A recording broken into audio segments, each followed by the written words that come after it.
বুধবার সকালে দিল্লির মালভিয়া নগরে একটি আবাসিক হোটেলে ভয়াবহ আগুন লাগে। ৫তলা ভবনটিতে মুহূর্তেই ছড়িয়ে পড়ে আগুন।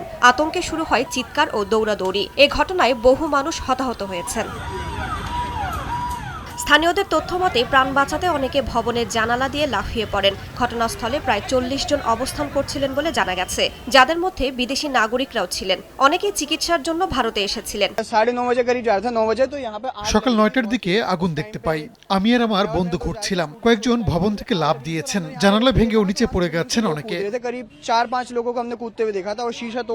খবর পেয়ে দমকল বাহিনীর একাধিক ইউনিট দ্রুত ঘটনাস্থলে পৌঁছে উদ্ধার অভিযান শুরু করে। এ সময় কয়েকজনকে জীবিত উদ্ধার করা হয়। আগুন লাগার কারণ এখনো নিশ্চিত নয়। মিকাসা ইন হোটেলের বেসমেন্টে অবস্থিত একটি রেস্তোরাঁ থেকে আগুনের সূত্রপাত বলে জানিয়েছেন দমকল কর্মীরা।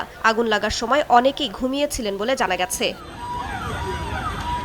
এ ঘটনায় শোক জানিয়েছেন ভারতের প্রধানমন্ত্রী নরেন্দ্র মোদী। নিহতদের ২ লাখ ও আহতদের ৫০,০০০ রুপি করে আর্থিক ক্ষতিপূরণের আশ্বাস দিয়েছেন তিনি।